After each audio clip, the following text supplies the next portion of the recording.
Thank you so much for being here. This is so exciting. So housekeeping things for our Facebook group. I feel kind of silly saying this, but definitely make sure you're keeping everything positive, which you all have been great so far. So I'm not worried about that. But if a speaker tells you something that you're just like, wow, or yes, I tried that with my kid and it worked, share that with us on the Facebook group so that we can celebrate with you. Like those little victories are amazing. Absolutely. The $100 worth of toddler books, that giveaway ends tonight. So if you wanted to share the, it's in one of the posts on the Facebook page. If you want to share that on your Facebook profile to enter into that giveaway, there's still time and I will draw the winner tonight.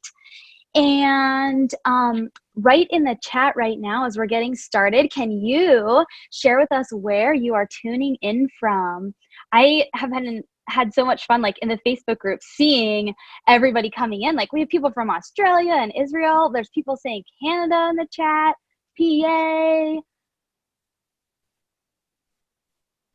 Georgia, Florida. I mean, people are just from everywhere. Like, this is so cool. It's so exciting. Hi, Justine. Hi, Anna.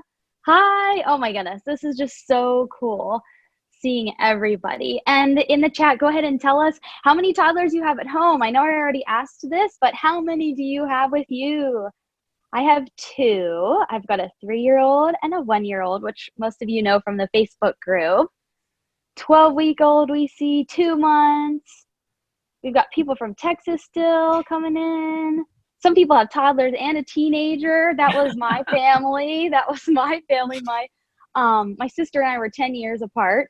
So that was fun.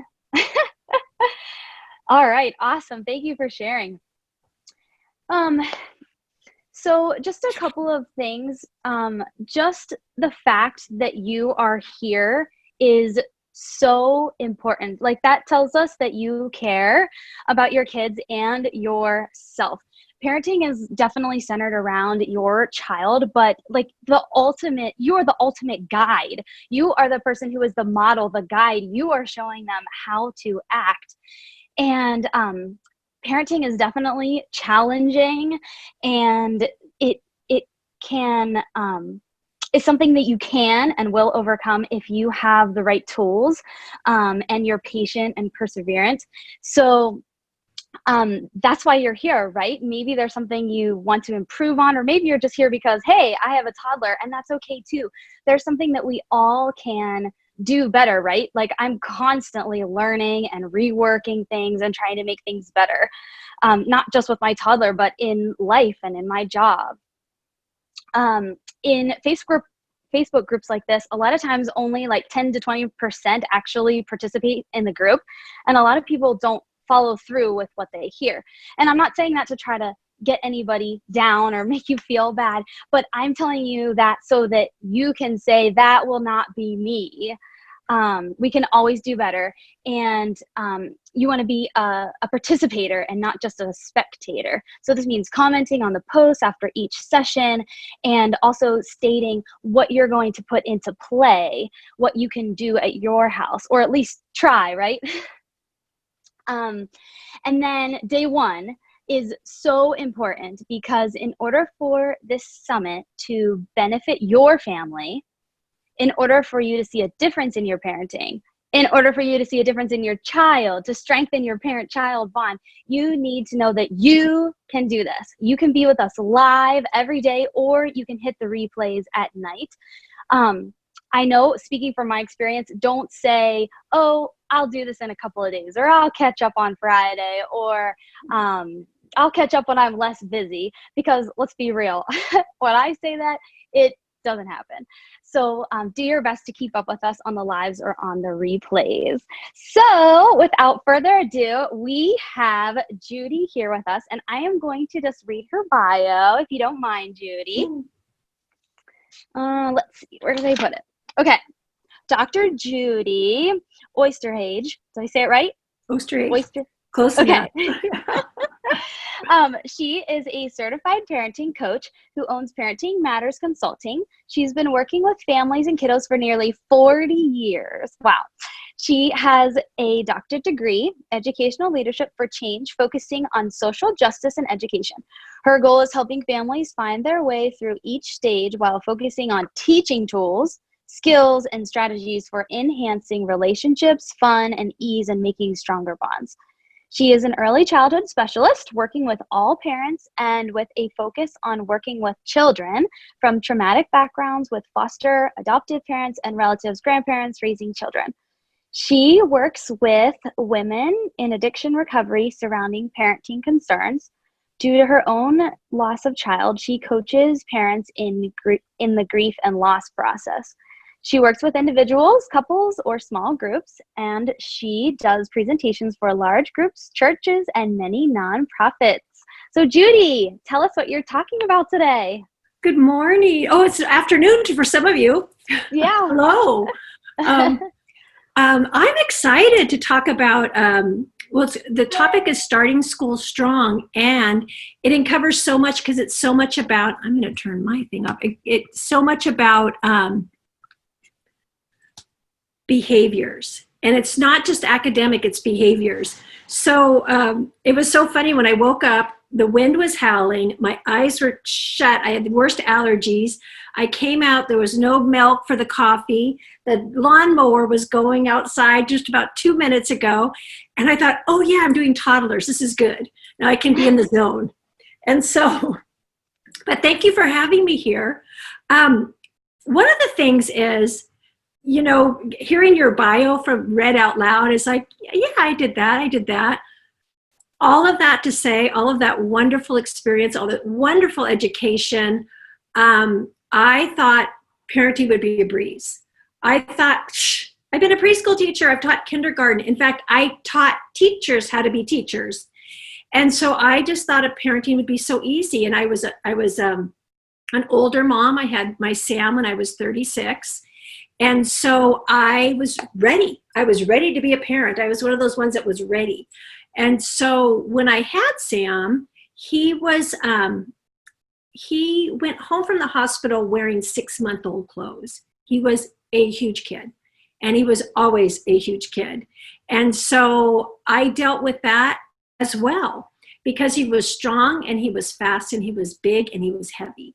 And so I'd go to pick him up in the 2-year-old room at church, and he'd be on timeout in the 4-year-old room. I know, well, what is he doing there? Well, he's big.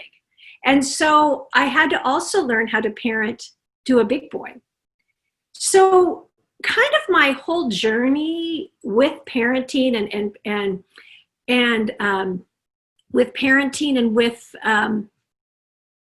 learning how to be a parent had a little to do with that experience, had a little to do with that education, and had a lot to do with Sam. And so I thought I had my stuff together. I could go into a restaurant and say, oh, my kid will never do that. Or the tantrums in the store, my kid will never do that. And I came to realize I did my best parenting before I even had kids. And so I thought, I don't know what I'm doing. And it really came clear, and I call this the incident.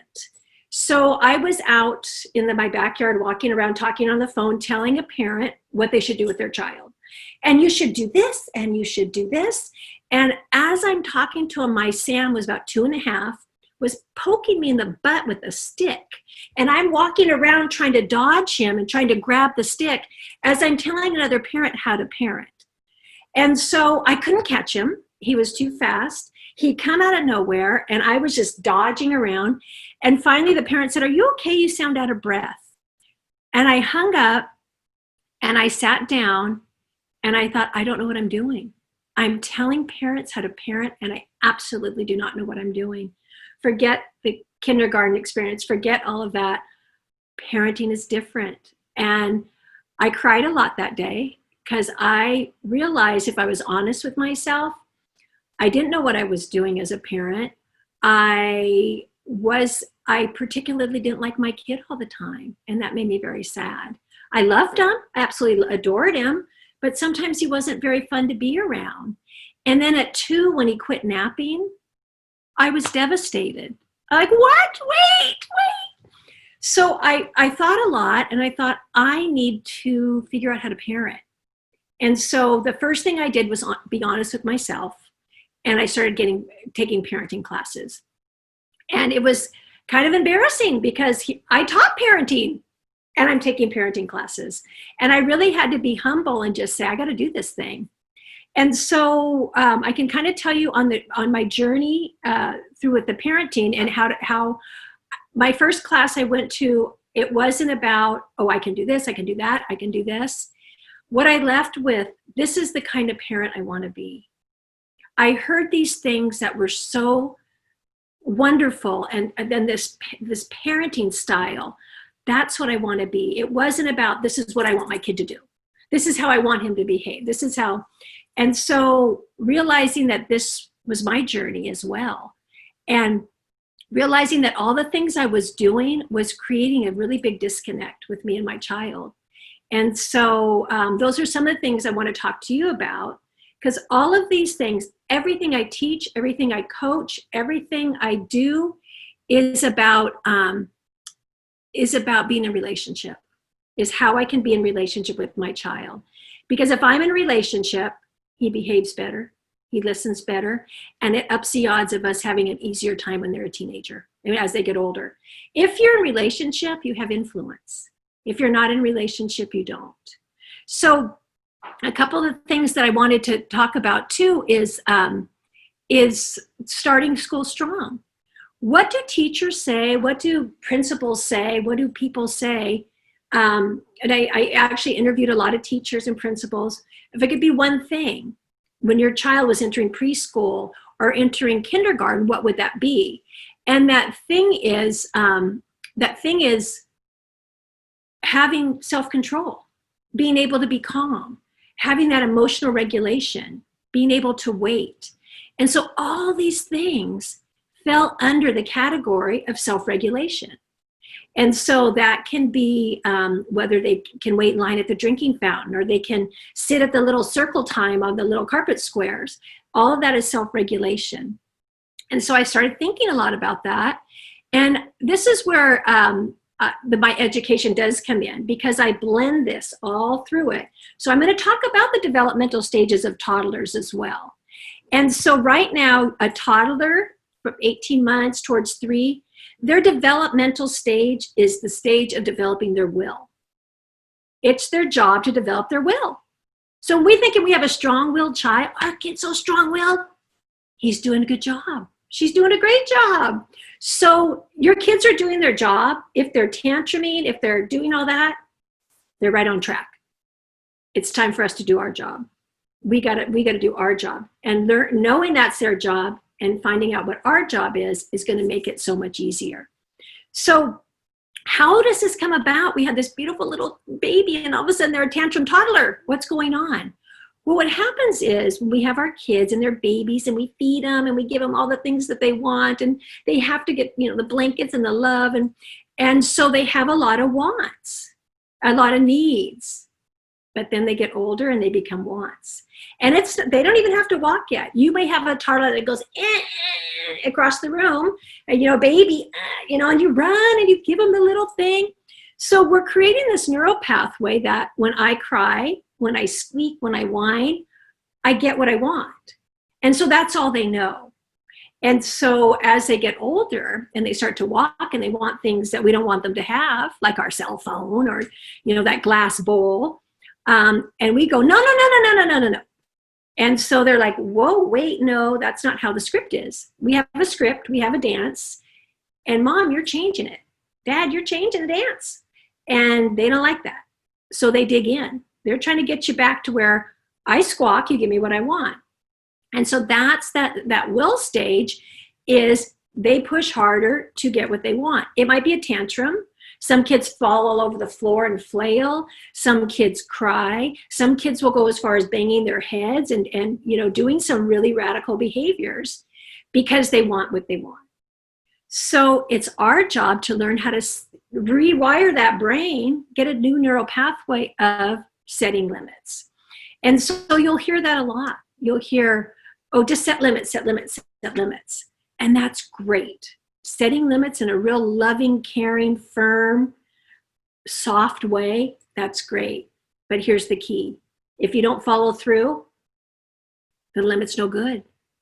So the key is the follow through, is the consistency of that. So often our kids will start having their tantrums and we don't want to see it. We don't want to hear it. We're in the store. So we give them what they want. And this behavior does work. I just have to up it a little bit. I just have to throw myself on the ground, or I just have to hit my sister. So they're upping the behaviors to getting you back where they think you're supposed to be. So what we get to do is learn how to set limits in a really loving, caring way. So they get that, you can't always have what you want.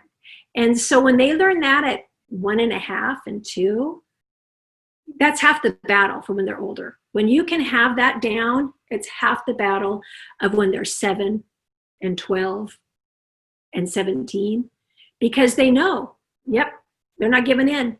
Their word is goal. So it sounds great, right? It all sounds pretty good. Yeah. How do we do it? What do we do? So first of all, we want to look at their behavior as them doing a good job. So we think, right on, look at that, they're doing a great job.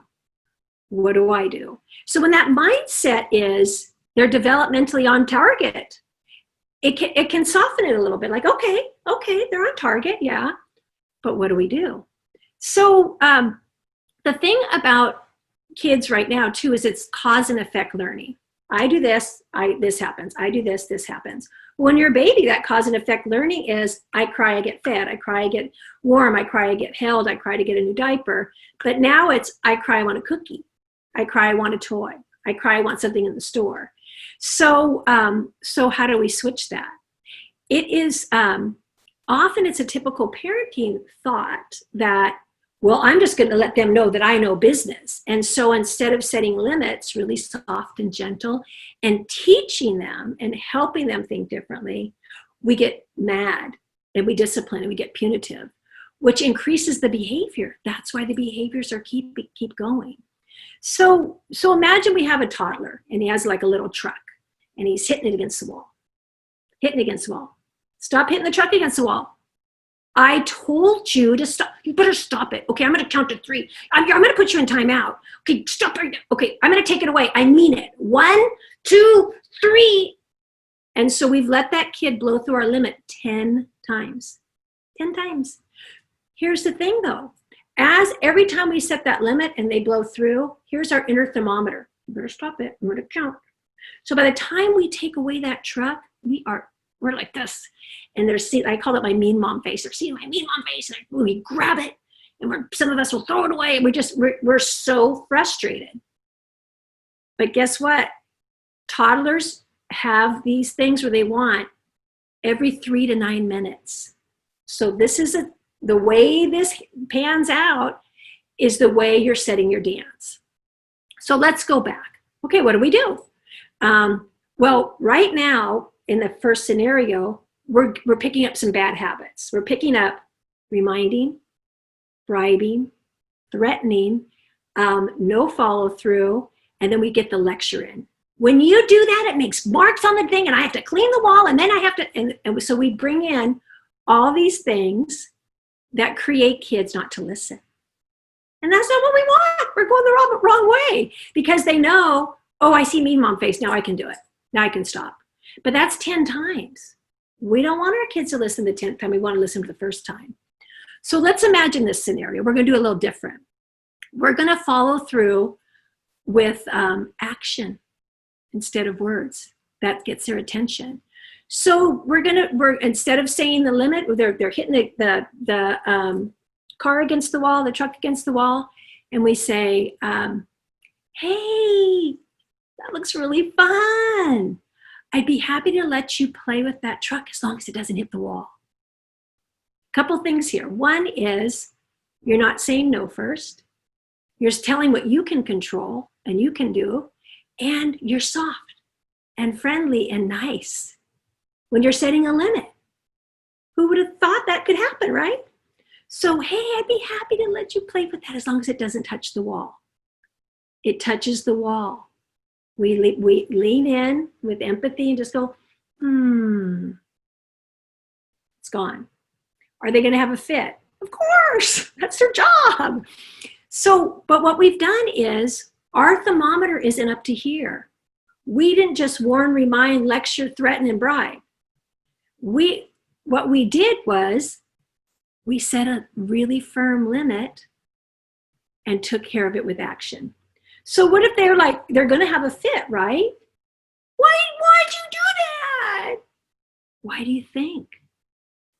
Let them think about it. We think enough about their misbehavior. Let them think about it. Why do you think? When do I get it? We don't have to put a time frame. In fact, I suggest you don't. And so there's, you feel good, even if that's half the battle. You just didn't get an all-out fight with your kid. If they start crying, going, hey, it looks like you're really upset about this. You want to sit down next to me? And if they keep having a tantrum going, I'm going to go in the other room, come find me when you're done. And so you don't put up with the nonsense. You don't allow them to climb on you and hit you, and you disengage. And so then you feel powerful. But you don't say, I'm out of here, I'm not doing this. If you act like that, we don't go there. We keep it kind, we keep it firm, and we keep in control. One of the first things I started to do for me after I woke up with my jaw hurting because I punched my teeth so much talking to my Sam, is I started to whisper, and it got his attention, as long as it doesn't touch the wall. And I got his attention. But I became from a yelling parent to a soft parent, and I could feel it inside. You could feel different when you're talking to your kids like this versus talking to your kids like that. So what we did is we, okay, so let's come back. The kid comes and he sees the truck in the toy box. You don't say anything. He sees his truck. He's so excited. What's a temptation? I told you last time. I told you I'd take it away last time. I took it away. And if you do that again, I'm going to take it away again. We go into the lecture. We've already created the tantrum type environment. We've already created us starting in on our thermometer. We've already done that. So we want to set a healthy limit, right? We already did once. We repeat it. Hey, you found the truck. That looks so fun. I'd be happy to let you play with the truck as long as it doesn't touch the wall. Now let's back up. If you handled it that way, which child is most likely not to touch the wall with the truck? The first one that you told 10 times and were angry at and ended up in timeout and you threw the truck away? Or the second one where you were nice and calm and followed through? So their behavior gets better when we get better. So that's kind of how, setting a limit is a scenario of setting a limit. So the first thing we want to do is we want to change from being mean, angry mom to being our dad, if there's any dads, to being soft and kind and gentle, because we will feel better already about being a parent. We'll be better about being a person because we're soft and gentle. And so we're going to change that mindset of, if I'm going to set a limit, they need to listen. They need to know I'm really mean it. And so we hear parent advice saying, look at my face. I mean it. You better not. And so we start like that. Now, if you had someone that was talking to you like that, would you want to do what they say? Would you want to listen? I parent coach and I coach with teens, and some of the moms going, I tell them, I said, I don't know about your kid, but you're scaring me right now, and I'm in my living room, So look at the way we're talking to our kids, because the way we're talking to them is how they're going to talk to others. The way we're talking to them is how they're going to talk to their peers. And unfortunately, it's how they're going to talk to their teachers and how we're modeling what we're putting inside of them. So we want to make sure that we start there. And the other thing I did is I thought, and I took like a weekend. I thought, okay, this is my goal for this weekend. See how many times I set a limit, and I challenge myself to follow through every time. If I said, hey, put your feet on the ground, tell them what to do. The couch is for sitting on, and they continue to jump, we get louder and we repeat versus, putting them on the ground. And they start again going, oh, I'd be happy to let you be on the couch if you sit on your bottom. I'd be happy to let you be on the couch if the shoes aren't on the couch. So we're telling them what they can do, but we follow through every time. And that's the part that's hard, because like I said, every 3 to 9 minutes, your toddler's into something. And some of you have 2 or 3 of them. So it's tough. Here's the deal though. When you start being consistent, the other kids hear it. The other kids know this is a no nonsense mom. And so I was really, really firm. I was really firm. My kids didn't get away with it. If I asked them to do something, that was the expectation. And it wasn't you do what I say. It wasn't about the obedience part. It was about the relationship part. Okay, mom. And it was funny because my Sam, a little older, was in junior lifeguards. And one of the kids said, how many moms are really strict? And Sam raised his hand. And he goes, how many moms are really nice? And he raised his hand. And all the kids said, you can't have both. You have to pick. He goes, but my mom's both. He goes, moms aren't like that. And the kids were telling him, moms aren't like that. Moms aren't strict and nice. And those kids didn't have that point of reference. And he goes, yeah. And his little buddies were like, yeah, she's really nice. But when she says no, she really means it. So if his friends know that, and he knows that, my life just got a lot easier. So let's talk about the word no. Some of you are saying, that's all my kid says is no, no, no, no. Well, kids learn words by repetition. So if the first word they said is no, and they say no a lot, that means they heard it a lot. So when we're rephrasing, and that's what I call it when I say things like, hey, I'd be happy to let you use the truck. I'd be happy to let you, of course you can go outside once these toys are put away. Sure, we can take out more toys once these are up. Hey, I'd be happy to let you still play in the sand if the sand stays down.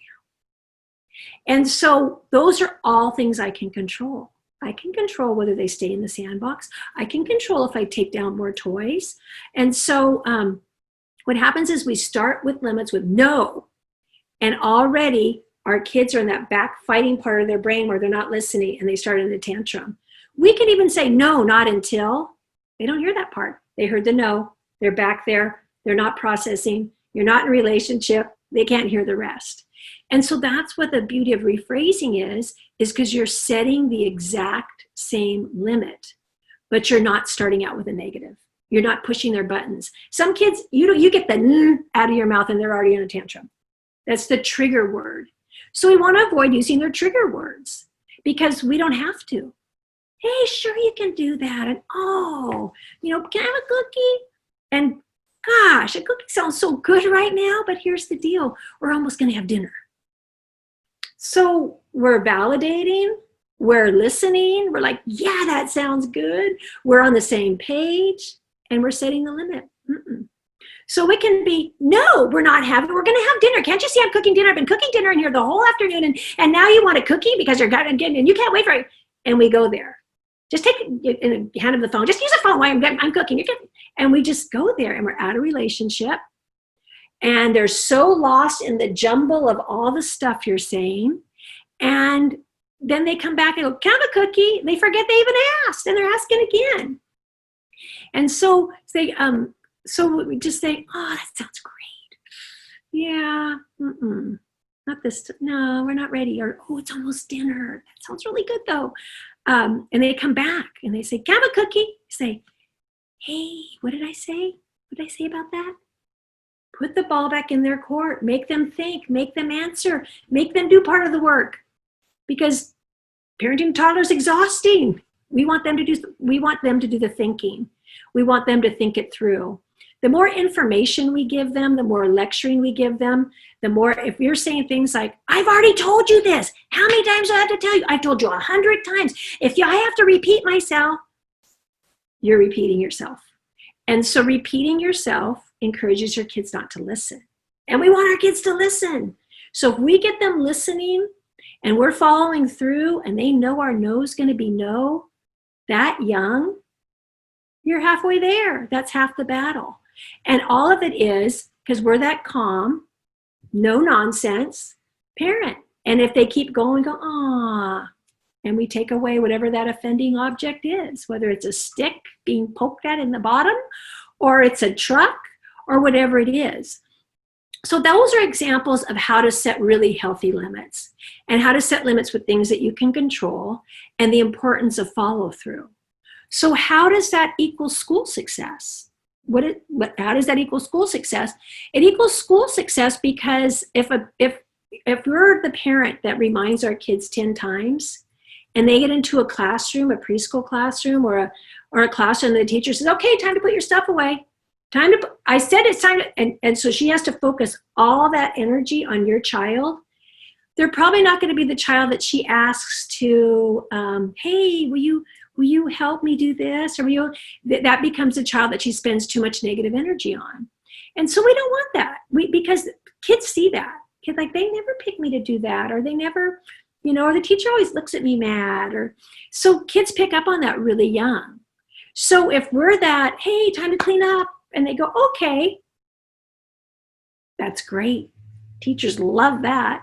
So we want to make sure that they're respectful to teachers. We want to make sure that they can clean, that they listen. And so when I taught kindergarten, I had one boy that got so mad at me because I wouldn't count to 3. You didn't count to 3. I said, time to clean. You didn't count to 3. I said, oh, I don't count. I don't do that. My mom does it. My mom was going to make you count. I'm like, I don't count. It's time to clean up. It's time to clean up. I can, give you a choice what you want to clean up for. I would give choices, and that's another key one too. But I do want to focus on setting limits and self-control. And so, a couple things. The rephrasing is huge. Telling them what they can do, relating to them, and then also your follow through. And I'm kind of looking at my time, and so I think I need to wrap it. So, okay. So your takeaway is a few things.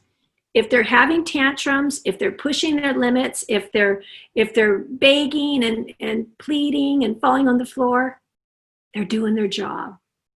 So I'm going to invite you to do yours. And so, and start with rephrasing.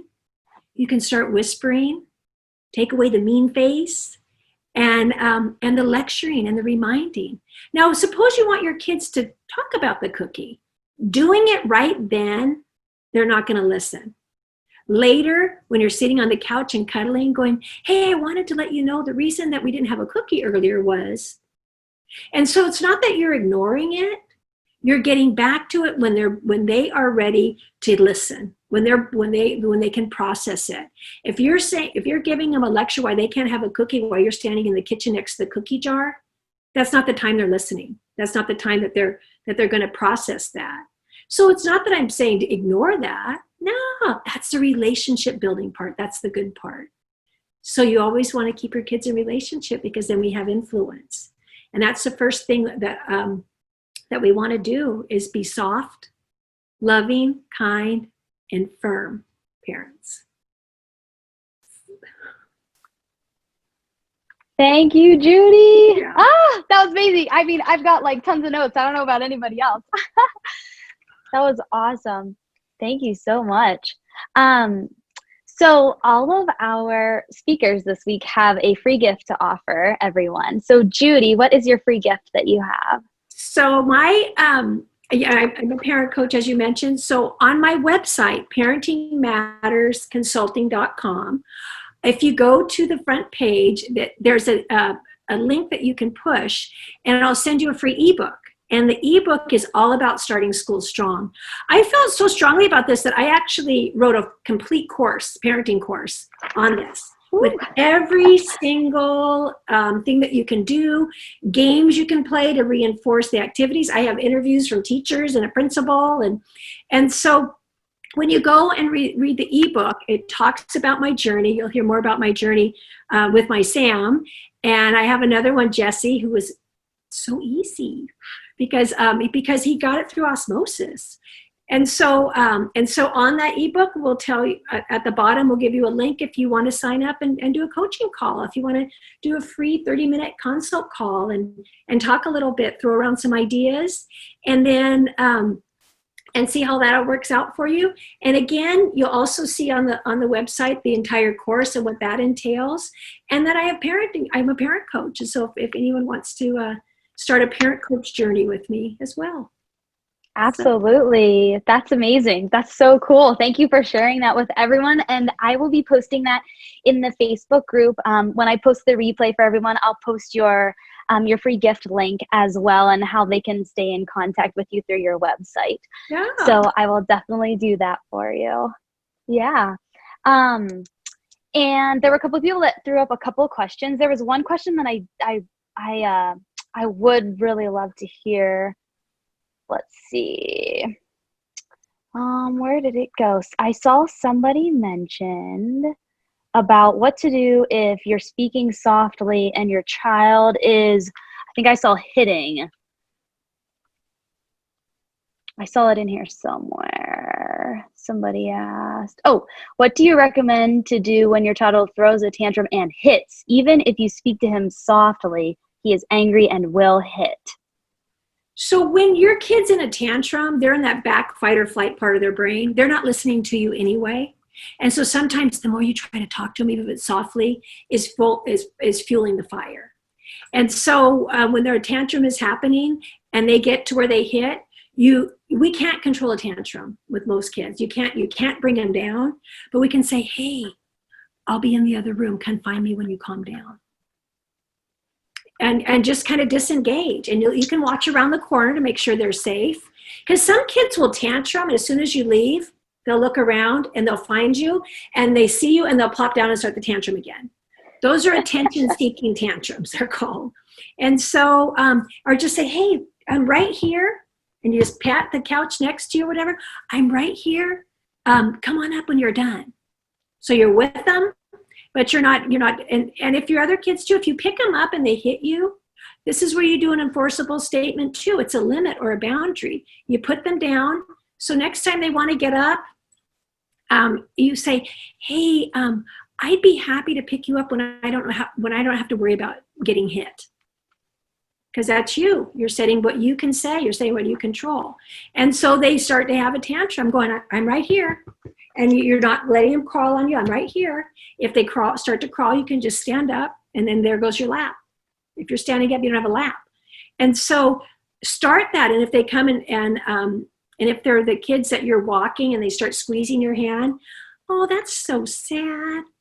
I don't like when my hand's squeezed. And it's not, you better not. It's not the lecture. It's you're teaching them to have healthy boundaries.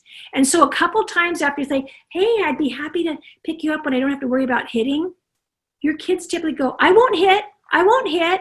And so they're convincing you that they won't do it. When kids try to convince you of a behavior change, that's when there's behavior change. When they're telling you, I won't do that, that's when there's behavior change. It is much more effective than you better not do that. And so, and also, keep the healthy boundaries with that. And a lot of parents I've coached will be parents that spank, but telling their kid not to hit. That's a tough one. If you're spanking your kid and you're telling your kid not to hit, because they look at what you model. And typically kids that are spanked, there's a trickle-down effect to the younger kids as well. So they're looking at what you model. So set a healthy boundary. Take care of yourself going, yeah, this isn't working for me. Yeah, I'd be happy to go to the park once we're all done with this. Or, yeah, I would be happy to. This is what I'm willing to do that if I don't have to worry about hitting. Or you can say, hey, I'll stay at the park as long as I don't see any hitting. And they do it, and you go. Do they have a fit? Yeah. But they also know that you mean business and your word is gold. We want them to know your word is gold, because if you do this every 9 minutes, and so you're going to do it many times a day, this becomes a new you. Within just a couple weeks, this is your new dance. You've created a new dance, and you're going to feel so much better about it. But be okay. But if they're tantruming, You kind of back off. If they're, you think they're hurting themselves, you're right there. If they, if they start throwing themselves, and some kids have reached the level to get what they want that they'll start hurting themselves. We can quietly, put down a pillow or quietly make sure that they're in a safe spot, but don't engage with the conversation with when they're at that level if they're not listening. And then when they calm down, that's when you have the talk. That's when you talk about it, the behavior. So hopefully that was helpful. Oh, I'm sure it was. Yes, that was awesome. And I saw some other questions in the chat as well. And I know you said with the free ebook, you had a place where they could sign up for a free 30-minute call. Is that what you said? Yeah, that's on there too. If you want to do a consult call and talk about it, and I can tell you about my coaching things. And on my website, it talks all about my coaching. I do small groups. I do, moms with toddlers. I do groups with moms with teens. And then I just kind of tailor it to whatever you need. I've done coaching in Bolivia. I've done, so I text it all these different places. So, and then the more you coach, the smaller the packages are cost. And so, yeah, all of that information's on there though. Absolutely. Awesome. So if you had some specific questions for Judy, you can definitely check out her free gift, which I will post later today in the Facebook group with the replay. And you can get in touch with her that way as well if you have specific questions for her. So, I mean, wow, day one, Judy, you just knocked it out of the park. Thank you. That was awesome. Thank you so much. I hate to end it, but I mean, I guess we've got to end at some point. But thank you again so much. I mean, this was absolutely, everyone. Yes. Can you all give Judy some love in the chat? Tell her thank you. Thank you. Thank you. Yay. Yes, Feel saying thank you so much. Thank you, Judy. Super helpful. Amazing. Oh my goodness. Wonderful. Can I get a copy of this chat? Yeah, I think it's provided when I do the replays. That would be awesome. Absolutely, yes. And I'm sure everyone's going perfect timing because we all have toddlers. And like you said, every 3 to 9 minutes, wow. I didn't realize, yeah, that's really what happens. Every 3 to 9 minutes, you know what I mean? It's crazy. They want something. So yeah, that's amazing. Well, and if I may, quickly jumping to the kind of the later in the story, my Sam turned out to be 6'5", huge kid. And one day he asked me, he said, "Mom, why is it when you ask me to do something, I feel like I still need to do it?" He goes, "You are so much smaller than me." And I said, "Well, that's what's called apparent authority." And he did, and he's like, "Man." And still I'd say, "Sam, feel a little disrespected here. Why don't you go to another room so you can," and he would go, "Oh," and he'd leave. I couldn't have made, he was so big. So I'm glad I started when he was young. Absolutely. Those first 5 years are so important for behavior, for sure. Absolutely. Well, thank you so much for sharing. I really, really appreciate that. I saw someone in the chat said, "I'm sharing this with all my friends." Oh, so, good, yes. good. So share. Absolutely. Make sure you share the link that I posted on the Facebook group, and you can get in that drawing that we have tonight for the $100 of free toddler books. So again, thank you, Judy. I really appreciate it. All right, everybody. Thanks, everyone. Have a good summit. Yes, thank you. We'll see you all back here tomorrow at 2:00. See ya. Bye.